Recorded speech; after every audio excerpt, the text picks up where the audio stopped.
first round of the National Motocross arrived in Johannesburg at the newly shaped Terra Topia track. So, how's it? Welcome back. Yeah, thanks. It's round one this weekend. And what's the plan, eh? Same plan as always. We're here to win. So, a few more guys this year in both classes, which is quite exciting. I think the racing this year is going to be a lot closer and better than it has been in the past. So, really excited about that because I always enjoy the competition. And yeah, the classes are deep.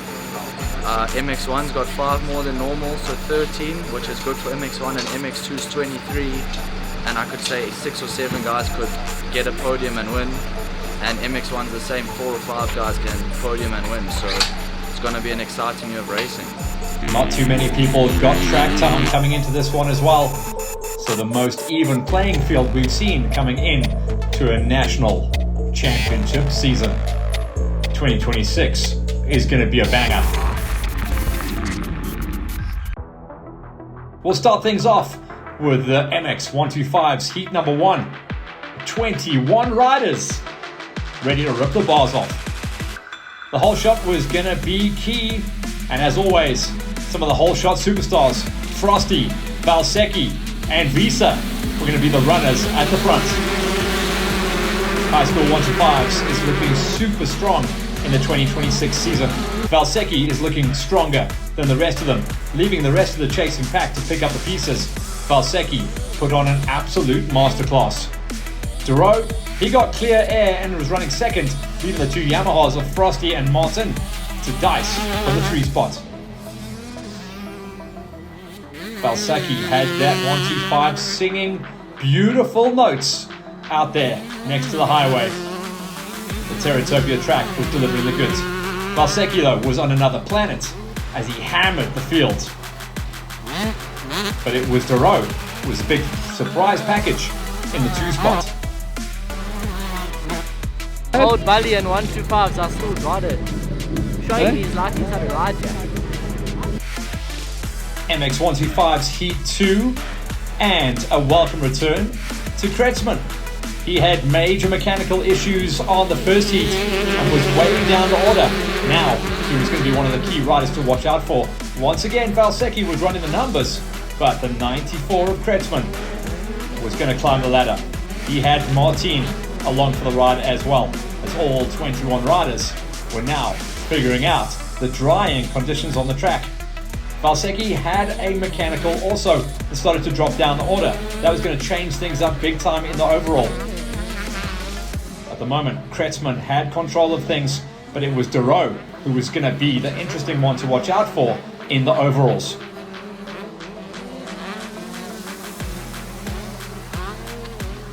Kretsman was running the numbers, but Caden Visa on the 315, who had come off a 6th place finish in heat number 1, was very well placed to get himself up there and bang some major overall points. But Duro was just ahead of him in the 2 spot. Duro was on the numbers to try and claim his first ever 125 MX overall at the event. We also saw the Dwaba come on good. He'd come off an 8th place in heat number 1 and was on for a top 5 finish potentially. Blakey and Frosty had a big banging war, the bros fighting for 7th place, but at the flag it was Kretsman and Duro. And Duro went 2 for 2 to take the overall. Duro taking the win then, Visa rocking and rolling to a 2 spot, and Valsecchi good enough for 3rd place. This will be a wild championship.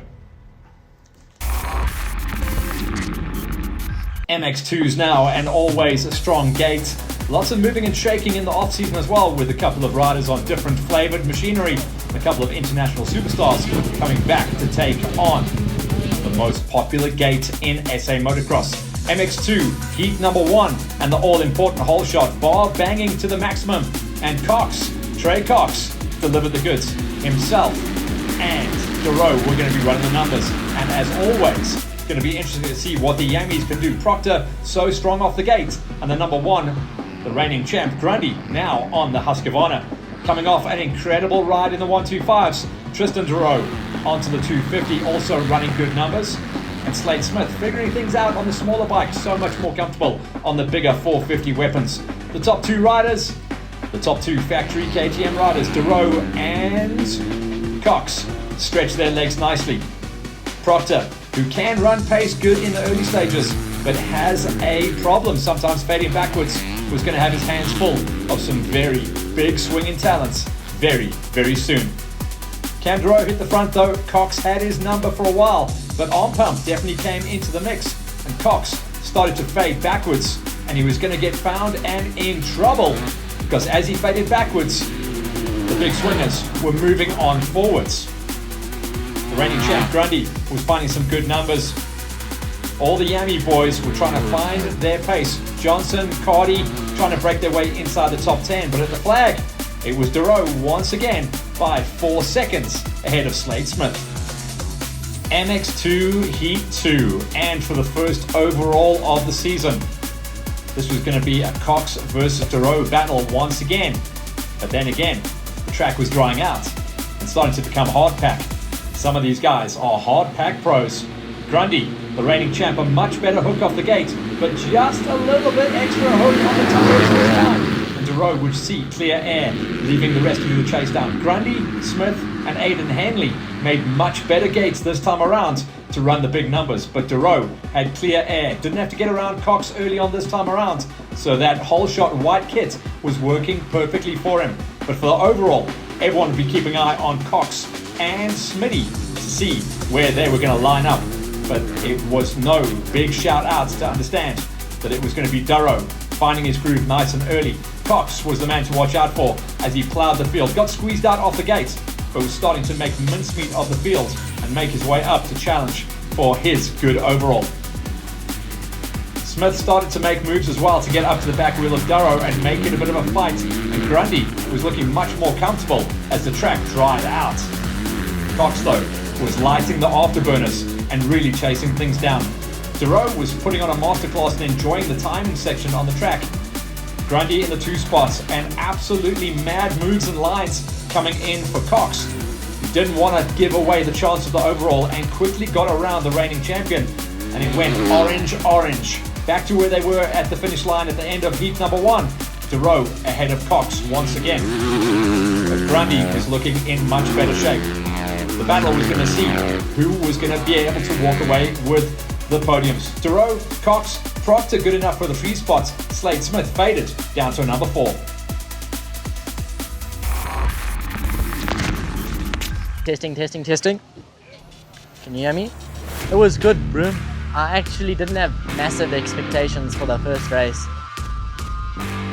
KTM wanted me to come race 1 to 5 for them, so I signed that deal, and yeah, I got the red plate for them this weekend.